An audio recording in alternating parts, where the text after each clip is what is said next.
Good afternoon, good morning. This is Mark Johnson from Loyalty 360. Hope everyone's happy, safe, and well. I want to welcome you back to another edition of our Leaders in Customer Loyalty series. In this series, we have the privilege of speaking with brand leaders about what they are seeing and hearing on the front lines of customer, channel, and brand loyalty. Today, we have the pleasure of speaking with Erin Levzow. She's the Vice President of Marketing Technology for Del Taco. They're an American-style Mexican fast food chain that also specializes in providing a variety of American foods, and I think at over 600 locations across the U.S. How are you, Erin? I'm good. Thanks for having me. Absolutely. First off, for those who may not know about Del Taco, it'd be great to learn a little bit more about what you guys do and how you do it. Sure. Yeah. So Del Taco has been around for a very long time. And it is QSR, right? Drive through, pickup, delivery, all the things that have now been added on. And we sell amazing tacos. We have burritos, like all of what you would expect us to have, but then things you don't expect us to have, like the most delicious double Del cheeseburger that you will ever have. So good. Our French fries, our crinkle cut fries are delicious. So we have a vast array of things, including our churros that are my favorite as well. Again, we're across the country. So when you're visiting any of the 17, 18 states that we're in, check us out. Absolutely. I'm sure people will do that for sure. Also, we love to learn a bit more about the people we're speaking with, get to know them on a little more personal level. Would love to know about you, your history, your role at Del Taco, maybe a fun fact. Do you have 14 kids? Do you like to deep sea dive, jump out of airplanes? Well, what's a passion of yours? Fun fact. All right. Well, fun fact. Well, for me, I recently took up during the pandemic ballroom dancing, and I never thought I'd be a ballroom dancer, but I've fallen in love with it. So my fun fact is that I have been dancing and competing in ballroom dancing for fun on the side. And the great thing about it is it allows me to take my mind off work every now and then. That's great. That's excellent. And what do you do for Del Taco? What was your history before Del Taco? Yeah, so at Del Taco, I'm the Vice President of Marketing Technology, but quick rundown. I grew up in Illinois, went to school, have a degree in theater, graduated, moved out west, landed in Las Vegas, spent 10 years in hotels, hospitality, casinos, which is very exciting and fun. Loved it, worked for all the big casino players in Las Vegas, moved to Dallas, worked for Wingstop restaurants, moved to Austin, worked for Freebird's World Burrito, where I was the Vice President of Marketing. And then worked for Hathaway, MarTech agency, leading CRM loyalty. And then finally was brought up to Wisconsin, where we live now. And I was the CMO of Marcus Hotels and Resorts. And then recently during the pandemic, took the new role at Del Taco as the VP of MarTech. Oh, great. And Del Taco is a finalist for this year's Loyalty 360 Awards, and you're going to be presenting later this month in October. Can you share us a little bit about what you plan to share in your awards presentation? Yeah, I'm going to talk all about the app we recently just launched, and we launched it working with Cheetah Digital. No other outside agencies. We focused in on driving loyalty, and Del Taco has never had loyalty before, which was crazy to think about. That we had an app, we had an offers app, but we never had loyalty. We never had built out any type of personalization engine focused on the customer. And so we'll be talking about that and what recently launched. It launched on September 9th, and we're very excited about it. Okay. When you look at the new app, the Del Yeah Loyalty Program, can you tell us what the program offers and what your customers get from the program, and most importantly, why people should sign up for it? Yeah, absolutely. So it has intrinsic and extrinsic motivators. So it has the points program, right? Points and earn. But what's different is it allows you to redeem for multiple things. We just saw other big brands starting to add that you can redeem for multiple things on their accounts. And prior to that, we had done research, and not every customer is the same. So allowing them to redeem for various offerings and various rewards was really important to us, as well as the ability to still offer them offers that are personalized to them, challenges, badges, and interaction gamification that allows the app to be stickier than just, hey, I'm using it to earn points when I go. Because the goal in restaurants, as everyone knows, is we're looking to increase transactions or we're looking to increase average ticket. And that app can help do both. Okay. And as mentioned, you are a finalist in the customer loyalty strategy category, which is usually one of the top 2 most competitive strategy categories there is. Can you tell us a little bit about what you plan to share in your awards presentation? And it'd be good to know. Yeah, we'll talk about the strategy that we built going into building this entire program, right? So it wasn't just, hey, let's roll out an app. Hey, let's roll out a points program. It was, how does this become a bigger discussion around what is that strategy, including all messaging channels and a messaging architecture that's focused on the customer. So many times businesses build architectures that are focused on, hey, I want to show you an offer. Hey, I want to show you an offer. Hey, I want to show you an offer, instead of focusing on what does the customer actually want to see and how do we make sure the right message, and we've said this for years, but the right message gets to the right customer at the right time, but we're actually starting to do it now. So that's what we'll be focusing on, is the strategy that what we looked at as we were building this and wanted to empower by working with our partners to empower the system to be able to do for us. And it was a ground up build. Okay, great. When you look at some takeaways that attendees can learn from attending your session, what are some key takeaways that you think brands would be able to kind of discern from your session? Yeah, so I never like to hide anything. So it's going to be like, what did I learn from this? What not to do? And I think oftentimes not often, sometimes I run into people who don't want to share the negativity, right? They don't want to share like, hey, don't do that. Like, here's what I learned, right? Not just the positive. I learned a lot of positive things going through this process, as I've done on many of our mini app launches in the past. But let's talk about things that maybe I've learned from this experience. My team has learned from this experience. And if we were going to reinvent the world and we started all over, I would make sure not to make these moves that I made before, or things I've even learned now since launching the app on modifications and changes that we may make in the future. I think those are really important. And I want to be honest and open and transparent, because we all learn from each other and we all have different businesses. But at the end of the day, why recreate the wheel if you don't have to? No, I think that's interesting. That's one of the things that we see at Loyalty 360. We have a pretty rapidly growing brand membership. We meet quite frequently with them. And the openness, camaraderie between industries, even inter-industries like QSR.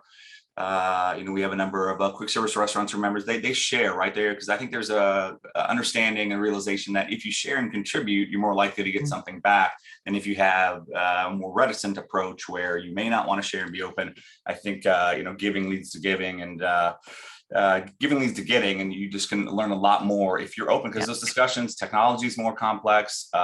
Just the uncertainty around everything is very challenging for brands. So having a peer network that can share, I think, is very important today for sure. Agreed. So when you look at customer loyalty, we always like to talk to the brands that we interview to get an understanding of how they define certain terms. And there's obviously nothing more important than customer loyalty. So what does customer loyalty mean to you and to Del Taco? Yeah. So I think the word loyalty, and you guys might disagree, sometimes gets a bad rap, right? Especially with people who don't understand what it means. So they go, oh, you're talking about a punch card, or you're talking about a buy one, get one, or whatever they might come to terms with it being. Or they, many times in the past, when I was at other restaurants and I would talk to franchisees, they'd go, oh, you're telling me I have to fund a bunch more, right? No, true loyalty is not cannibalizing your sales. It's actually motivating and encouraging customers who already love you. People don't download your app or engage with you because it's their first visit. They typically don't show up for the first time and go, you know what, I'd really like to have this app on my phone. They already have shown some sort of love or passion towards your brand. And so now we're cultivating that and continuing to engage with them. And it really should be, in a lot of ways, a two-way conversation, or at least felt like a two-way conversation. So for us, it's really having that connection with our customers and having that tribe of people that we know are true Del fans. Absolutely. And I think you touched on this a little bit. One of the things that we continue to see is technology is changing rapidly. You built out this new app yourself, which is great to hear from a strategy and leveraging some technology. It's great to see. But technology is a challenge. Most organizations are strapped from a technology perspective, from a talent perspective. So they leverage, others as they can. But technology, does it work? Does it not work? As you said, kind of the failures are, there's a lot of them. I think learning from them is important, but getting the technology right is a big challenge. So what are some, kind of the challenges that you see with regard to technology and getting it right? Yeah. Well, it always comes down to time and resources, kind of like what you touched on, right? So do I have the people? Do I have the money? Do I have the time? And everybody's expectations are always that it goes faster than it ever does, right? So especially in technology, in the IT world, in the marketing world, they wanted it yesterday. And so setting clear expectations is really important. Some of the other things that we see are when you're enabling and rolling out any type of technology, making sure it's clear that no technology is seamless. I don't care if you're implementing it, it doesn't matter what the solution is. I have never, ever, ever in my career rolled out something where I'm like, well, that didn't have any bugs or fixes that needed to be made. And so making sure those clear expectations are set up front with stakeholders so that they know that it's not crazy to have a bug or a fix that you need to. What is important is how quickly you're able to react to those things when they happen. And so I think that's something that when I think about technology and learning from it, it comes back to setting clear expectation about what it takes. I've always said, if there was a silver bullet in marketing, in technology, we wouldn't have jobs. I wouldn't have a job. There's no silver bullet. There's no gold medal. It is all about making sure we can iterate, grow, and learn together and setting those clear expectations. Absolutely. When you look at customers, they're definitely changing. We hear that consistently. They were changing before COVID. They continue to change through. How do you think your customers are changing? And then maybe what about the industry? Are this the same kind of challenges with regard to the customer expectations, what they want from a service level an organization? How are customers changing in general in the QSR industry? So I'll say, I don't think it's just the QSR industry, although that's part of it. I think it's all industries. Before the pandemic even happened, we knew we were getting compared to like Uber and Amazon, right? The moment one-click shopping came out, Walmart was all over that and going, hey, we need to look at that too, right? And that was years ago. What the pandemic did was accelerate it all. It just moved everything faster and everybody went, wait, we need tech. In hotels, we had to put keyless entry. Before, we would have to fight for budget to have a phone open a door in your hotel room and be like, no, we want to switch out all our locks. It's really important we do that. Moment the pandemic hit, all of a sudden all that budget was approved and people were like, go, go, go, let's get this because we need this hands-free, this don't touch.